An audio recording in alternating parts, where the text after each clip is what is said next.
Now, first of all, before we start the video, I apologise for the birds, but I can't do much about that. Second of all, if you want to see me do more F1 Manager 2022 content, let me know in the comments down below. I've not made any mention of this game on my channel, not even once. So if you want to see more and you want to see me cover this game, let me know. And thirdly, last of all, it's official. We've had our first trailer. The game has been revealed and the release date is the 25th of August. So let's jump into it. Leave a like if you're going to enjoy, subscribe for more, and let's get into the breakdown.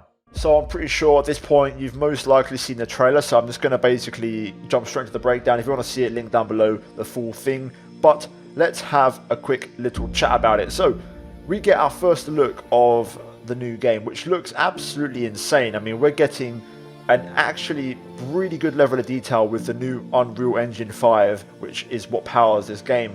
We get also some nice commentary lines from Crofty as well, and I'll talk about that in more detail in a moment. But as for the environments and the tracks themselves, it's way more advanced than any other manager game that has ever been made before. I mean, this level of detail is insane. It's like an actual F1 game, but you're just not driving it, but you're doing everything else, which is absolutely bonkers. So in this first part, we get to see some racing action, which is pretty damn insane, as you know, this is way more detailed than any other F1 manager game I've ever seen before, because it's not just looking at a 3D map or a track map and just basically seeing what happens. We've got actual gameplay, which in many ways is much better and more realistic than F1 games in many ways. It's really weird to describe that because you don't actually get to drive this, but we get to see this level of detail, which is mental. So yeah, we get a few little cool gameplay shots and then we jump into the first bit of actual management. So in this case, a bit of, you know, driver strategy on both drivers, Checo Perez and Max Verstappen in this case,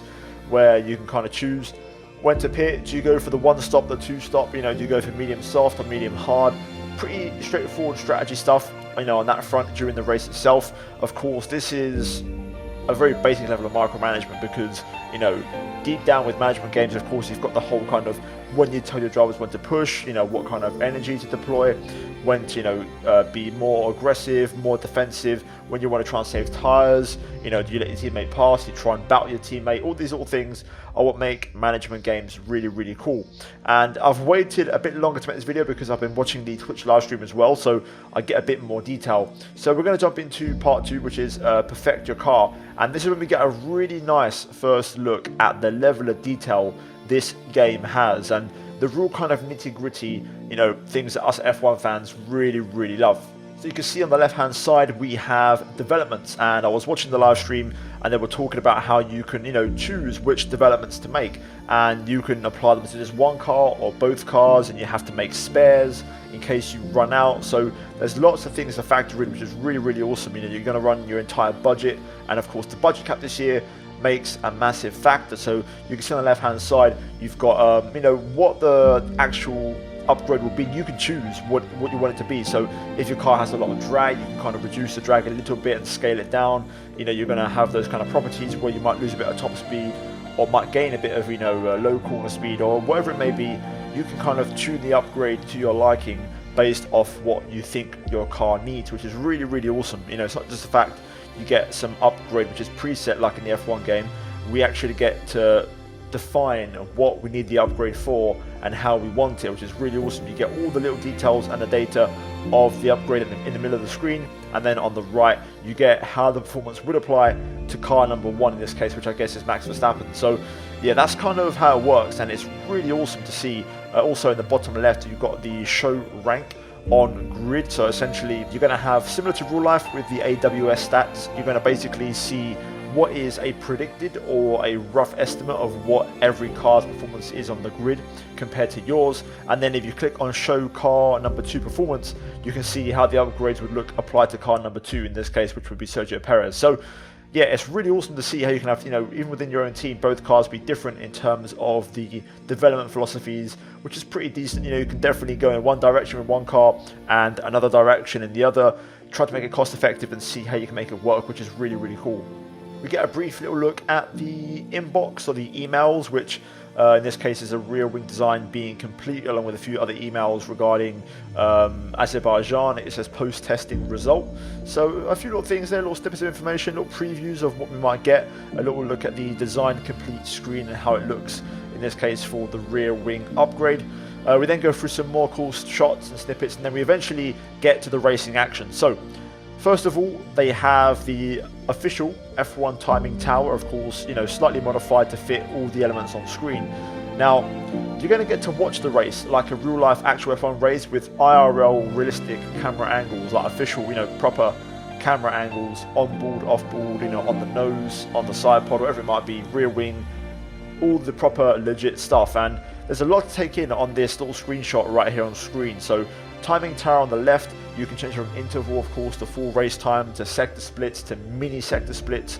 Then in the top right, you've got the race view, which I'm guessing is what we have right now. You can probably switch to 3D view, which is just a track map.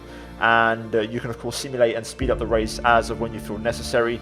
Then you have the commands on the right-hand side, so you can, you know, tell your driver to be aggressive, whether that's on tyres. If you look at Russell in the bottom right, you can go, you know, say, right, use more tyres, let's try and push on, or maybe deploy more energy, you know, whatever it may be, maybe a more aggressive driving mode you can pick. You have to manage your fuel, manage your tyres, manage your battery, all that stuff is up to you, and you have to do that for both drivers, so you have to keep tabs on both during the race. So a big fan of that, lots of work, which I like, lots of details as well, which all of us F1 fans like, and it's really, really awesome.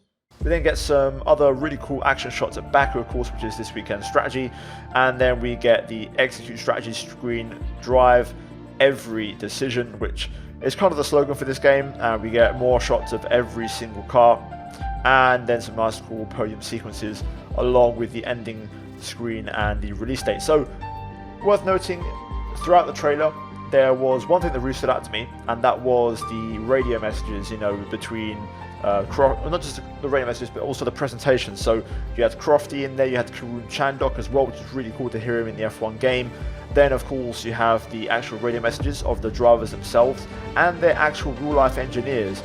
And I was watching the live stream, and they said they've actually downloaded all of the team radios from this year, and they've basically just, you know, chopped up little sound bites of every single driver and their kind of team radio person. That's, you know, each with their own driver, and they've basically just created conversations. So you're going to be hearing actual IRL legit radios in game, which is insane. In terms of the detailing, those little details right there are what you love. You know, the official F1, you know, kind of overlay graphics, actual proper radios, and, you know, it's really awesome to see that level of detail. Worth noting, one last thing on the final end screen. You can see in the bottom left we have F1, F2 and F3. So for the first time ever, we're going to get a glimpse at F3 in an F1 game, which is really awesome. So yeah, that's pretty much it, guys. Over the top, you know, I didn't want to be too long with this video. I've not covered F1 Manager before. I don't want to go into too much detail. I also don't know that much about the game compared to other content creators that are doing stuff on this right now, so I want to try and find out more regarding the product. If you guys want to see me do more content about this, let me know in the comments down below. But yeah, leave a like if you enjoy, subscribe for more. We're on the run to our 100k subs this year, guys, and yeah, I'll see you in the next one. As always, a massive shout out to the members for supporting the content. And finally, check out the 2 videos on screen if you haven't seen them, and I'll see you all in the next one. Adios.